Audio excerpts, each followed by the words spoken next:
So, ladies and gentlemen, we first of all, thank you all for coming. Want to just set this up in a way that you will understand exactly what we're doing. You're assembled in a circle, what we call a circle of hope. And we've seen activists do circles of hope all over this country. What we know in the union movement is that there is strength and power in numbers. In the good book, it says, where two or more are gathered, then the presence is there. So if you don't pray, then I want you to think, I want you to meditate, I want you to hope and aspire to something greater than yourself. This is about the power of us. This is about teachers, paraprofessionals. This is about healthcare workers and public service workers all coming together in a spirit of unity to say, we can do better. We can be better. This is about righting the wrongs of the injustice of some of the things that are happening in our democracy in America. We want things to be better because we need to leave this country, this earth, better than we found it. And so this is a part of that spirituality that we're going to have. And so let me just set this up. We're going to ask you to stand for about 20 to 25 total minutes. Those of you who cannot stand, we understand there are places off to the side where we want you to go if you cannot stand for 25 minutes. We have a very small program for you and very short speakers that are going to come up. Okay, not short in stature, but short in length. And we are going to have Jackie Poe Lyons, who is our fearless leader, who is our host local, our capital city local, the Washington Teachers Union president, Jackie Poe Lyons. She's going to come up and give you some words of inspiration, what it means to be here. As you know, Black Lives Matter started in Washington, D.C. And I'm sorry, let me take that back. The Black Lives Matter Plaza, where people were holding space on street corners and giving memorials, started here with the mayor and with activists like Jackie Poe Lyons. And so we wanted to do this Circle of Hope in Black Lives Matter Plaza, but it's under construction right now. So we moved it to Freedom Plaza. So that's the first person you'll hear. And then you'll hear from one of our fearless leaders, Marietta English. Marietta English and Debbie Pope. Marietta English is from Maryland, and she is an executive, AFT executive vice president, AFT vice president. And then you'll hear from Debbie Pope. Debbie Pope is from the Chicago Teachers Union, and we thank her. Both of them spent a great deal of time in George Floyd Square in Minneapolis, and they're going to just reflect on their time being in that space. And then you'll hear from a young man. Now, I got to give a big shout out to these young people who came out. To my right, you see a bunch of folks over here who I am distinctly proud of from Howard University. See, so I don't go to Howard University, but my money goes to Howard University. So I'm just going to do the thing, and then they're going to let me know if I'm right. HU? Oh, I like it. It feels good. I like it. These young people came out to be with us. They are from the Models of the Mecca. Is that right? Models of the Mecca. So all these young, good-looking people over here, not only are they good-looking, they smart as hell. And they are our future, and they're going to be led today by Jalen Barrett, who is going to give some comments. And so we thank them, and we know that some of them been over at Howard protesting some stuff. And so we appreciate that. We appreciate the activism. It's all good. Listen, it's all good. This is a space and a spirit that we want to promote our young people, and we could not do this without you. All of these folks out here are giving of and to young people. And so we thank you all from Howard University for being here with us. And then, lastly, we're going to have a musical interlude for 9 minutes and 46 seconds. It's going to be a moment of silence for us to do some reflection, to think about some of the atrocities that we've seen, not only on television, but in real life. Ahmaud Arbery, Breonna Taylor, racial injustice, over-policing in our communities, the disparagement of the education system that we've seen over the last few decades. And then we want you to think about the advancement of that thought. What do we actually want? We want people not to be judged by the color of their skin. We want people to stop Asian hate. We want people to stop Jewish Semitism. We want people to stop. We want people to stop disliking black folks because they're black folks. Something's wrong with that when in our space and in our democracy, we don't have the power to change those things, but we do. And that's what the Circle of Hope is about. So without further ado, I'm just going to bring the spirit of all of us together. And we're going to start with some comments from our host local, the capital city local president, Jackie Pogue Lyons.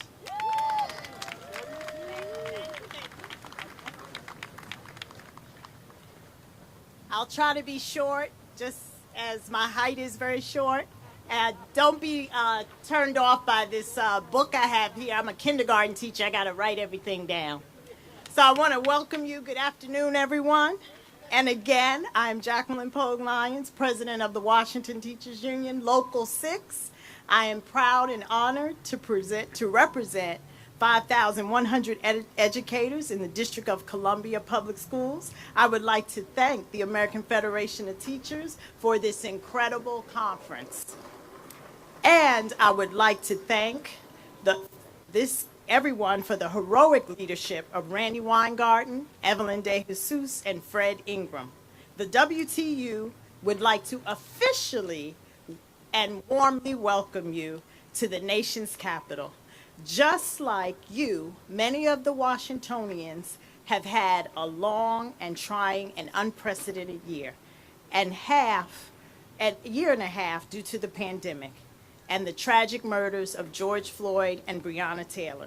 The unrest that took hold around the country came right into our neighborhoods and into the front steps of many Washingtonians. Many of us could walk right out of our front doors and down the street and see the deadly insurrection at the Capitol on January 6th. Some of our district residents were even protesting down the street when our former president called on the U.S. Park Police and National Guard troops to disperse a largely peaceful Black Lives Matter gathering at a square near the White House last year.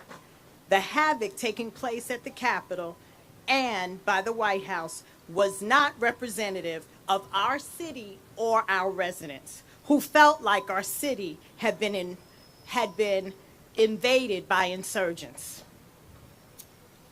And this is why many of the district residents celebrated when Mayor Bowser renamed 1600 Pennsylvania Avenue Black Lives Matter Plaza. Thank you. Now the whole world can see this famous street as a space to reflect, organize, and protest peacefully. Now, Washingtonians don't always see eye to eye, especially when you are a union leader like myself. But like famous Washingtonians from the past, abolitionists Frederick Douglass, and feminist leader and educator Nannie Helen Burroughs, we must continue to draw strength from our diversity of experiences and ideas so that we can show up for justice. Now, I'm going to tell you what justice looks like for Washingtonians, and I hope you agree with me. Number one, Washingtonians believe that justice means no taxation without representation. And I'm going to say that one more time because I'm going to need everyone from around the country to support that. I'm going to say it one more time. Justice for Washingtonians means no taxation without representation. It also means ensuring that every neighborhood has a safe, thriving, and fully funded public school. From Ward 8 all the way down to Ward 1, and from Ward 1 all the way up to Ward 8. It also means that we must ensure that in this time of gentrification, that we have affordable housing and environmentally safe housing for all of our residents. It helps to ensure diversity, and it helps to ensure that everyone comes to this city and gets a chance to participate in the diversity that exists here. And I'm going to say this lastly, for our educators, for our educational aides, and everyone that works within the school system in D.C. Lastly, justice it means ensuring diversity in teaching positions by supporting and fairly evaluating brown and black teachers without racism or cultural bias. I hope that showing up for justice for Washingtonians means the same for you as it does for me. Again, welcome to our beautiful city. Somebody bought this weather, and I think it was Florida. Please be safe, and thank you for your time and consideration. Thank you. Let's give Jackie another big round of applause. It's not easy trying to lead a local in the nation's capital, but she's doing a fantastic job. And thank you, Jackie Poe Lyons. We appreciate that. Hey, listen, guys, you all know that, I love my job, but I love my kids even more. Y'all know my son is back there. Wave, Jordan, real quick. My son's back there. And come here, Elon. This is my daughter who I never see. She's taking all my money, and she's a senior at Howard University. She came out to be with us. I'm uniquely proud. You want to see me smile, all you got to do is bring one of these kids around for me. So I appreciate her coming by. Thank you, kid. All right. All right. Yeah, I'm embarrassing her. She's 21. She does not like to be kissed on the cheek. Ladies and gentlemen, let me bring up Marietta English and Debbie Pope.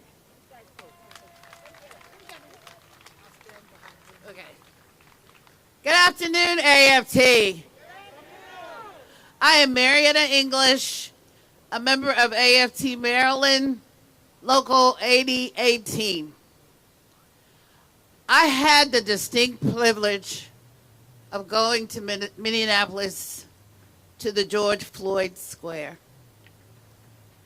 You can't be brief, and I'm sorry, Fred, and I hope I don't take up a lot of your time, but it was so emotional to go there. We were briefed every morning in the square about what should happen on Saturday at the memorial service. We were told to expect that people coming in were trying to dismantle what they were trying to do. Marsha Howard was the leader, trying to move the square, trying to just have it moved, telling us what to do. Just assume that everyone coming was armed. If you were told to duck, you were to duck. And if you were told to run, you were told to run. You were given the directions of which to go. And everything was laid out for us and told us where to go. It was very emotional because they also had a cemetery. And in the cemetery were tombstones of everyone, 600 people who had been killed by police brutality. It broke your heart to see this. And it was very emotional for me, and I think everyone who was there. We were to light candles. We're sitting there getting our table ready because AFT's table was right in front of the drugstore where George Floyd laid on the ground for 9 minutes with the knee on his throat. There were memorials everywhere, but right in front of us was an outline of his body where it had laid there. On the Saturday morning, as we're preparing for our afternoon for the memorial, we go to the square, we get our directions, we even practice safety. What do? Let the ambulance through if it needs to come through. We practice all of this. And that Saturday morning, some person fired gunshots. And can you imagine? All we heard was, "Get down. Where are my children? I can't find my children. Get down." And then run. It was the most frightening thing I'd ever experienced in my life. It's something I will never forget, ever. Ever. But in all of that, there's hope. There's hope that there will be some change there. There's hope that there will be some change, that we will make a difference. And that's why we're here this weekend, hoping to find some ways to make a difference. It is a lasting memory in my mind. I will always remember it for the rest of my life, but I am determined to be a part of the change, a part of the hope, a part of making things different for these young people over here and for those to come. Thank you.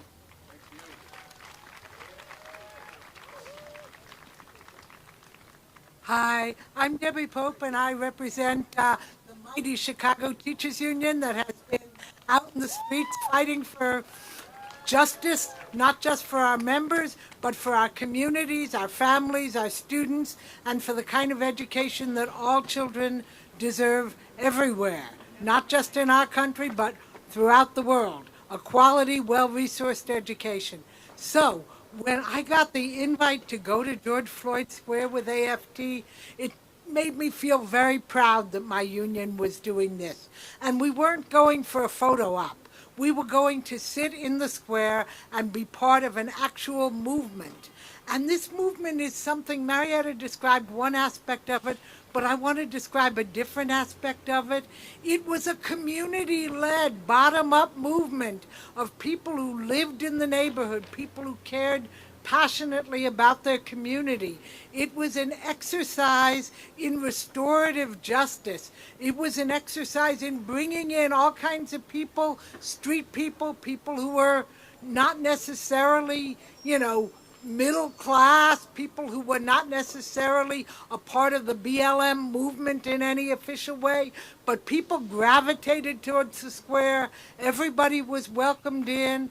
There were meetings every day, morning and night, where issues were discussed, people's conduct and behavior was discussed, the interactions with the police were discussed, the interactions among the community were discussed.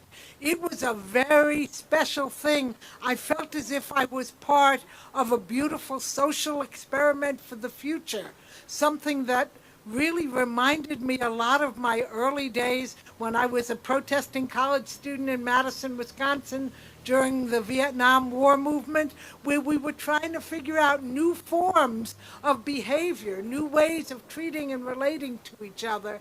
And I think that's one of the most amazing things that I saw, was the way that the leadership listened to the people, the way that the demands for justice in the community were formulated by people going around door to door and saying to their neighbors, "What does justice mean to you?" And I really thought about that when the sister from the Washington teachers was talking, because the things that she was talking about, the justice in terms of housing, health care, all of those things are the same issues we're fighting for in Chicago, the same issues we're fighting for everywhere.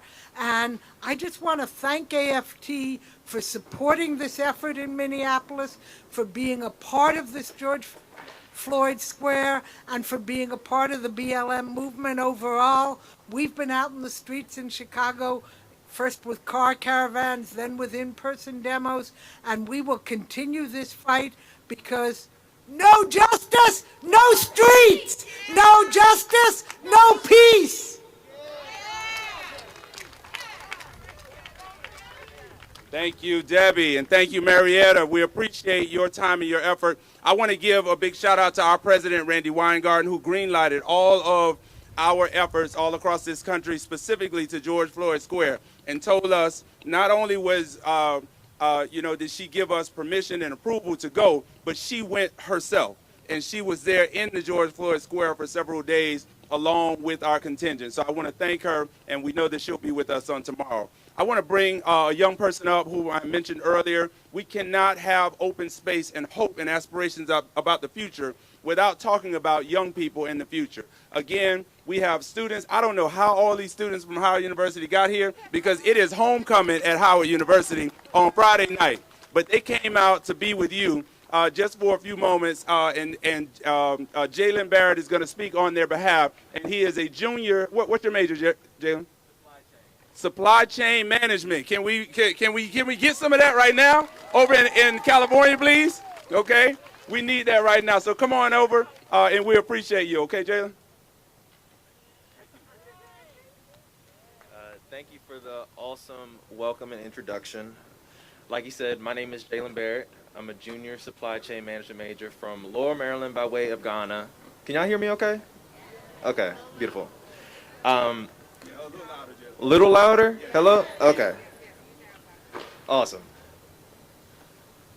Like I was saying, from Lower Maryland by way of Ghana, at Howard University I serve as a student ambassador, the president of Models of the Mecca, but then also the newly elected Mr. School of Business.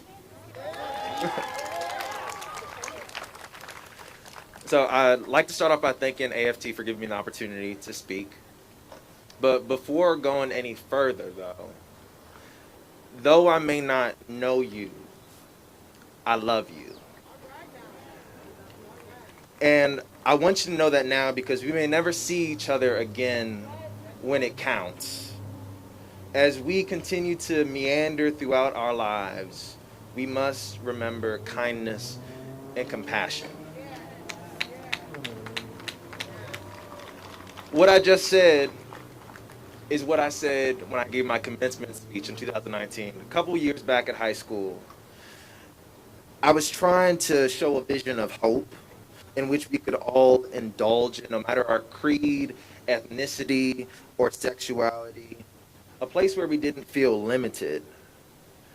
As a black person in America whose primary socialization was overtly white, and secondary socialization of unapologetically black, it became clear to me that latent structures were in the places we least expected that vied against us, especially so since there were no conversations about them as I was growing up until recently. Curiosity and intuition are both engines of the human mind, but inevitably both the root of all problems.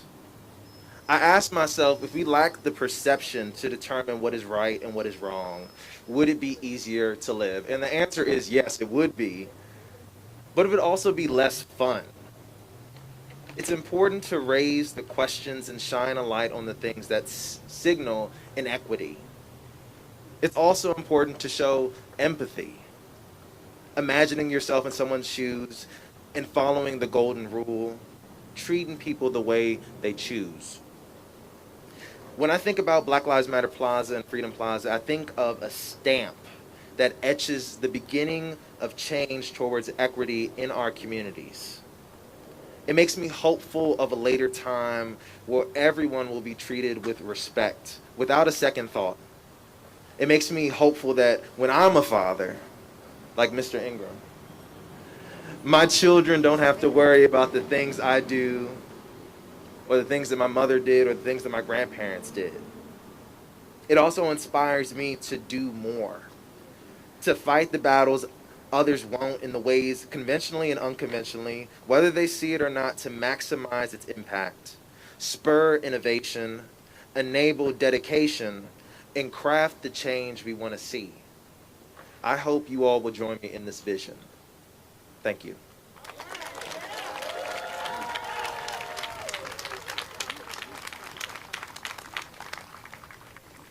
Let's give our young people another round of applause. So normally when a Circle of Hope is done, we'd ask people to grab hands or lock arms. We're not going to do that today because we still want to adhere to people's space and COVID protocols. But we want you to get yourself in a space, in a spirit, because we're going to hold space, hopefully, without any words. Just a musical interlude from Michael Emanuel for 9 minutes and 46 seconds. A man we watched on television, George Floyd, lost his life.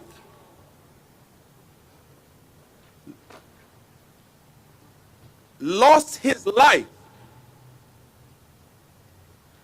George Floyd could have been anybody. George Floyd was 6'1", 250 pounds, and 47 years old. The description of Frederick Ingram is 6 feet, 250 pounds, and 47 years old. That could have been me. That could have been you. It could have been somebody you knew. Through no fault of his own. Because of the color of your skin. Because of the zip code that you're in. Because somebody didn't think long and hard enough about somebody is another human being. And that person belongs to somebody, had a family.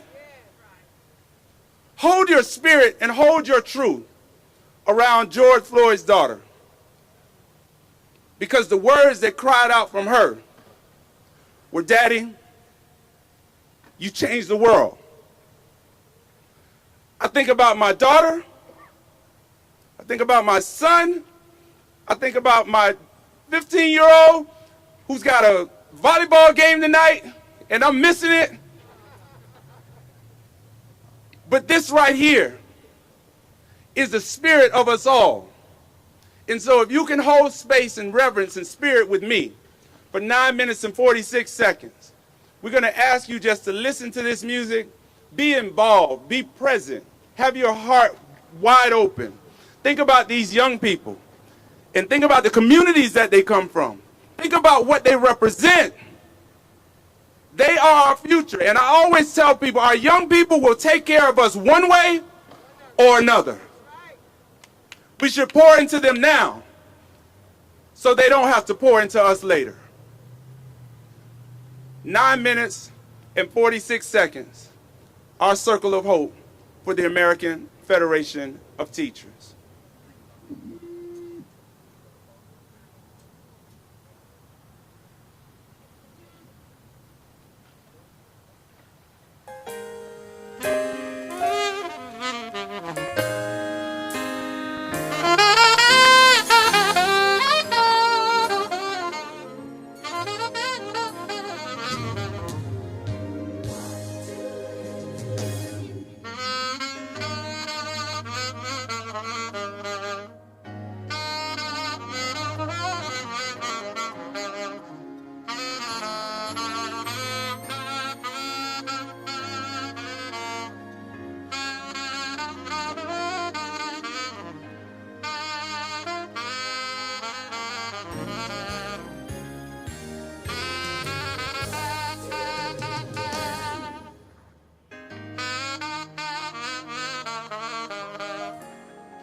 minutes and 46 seconds.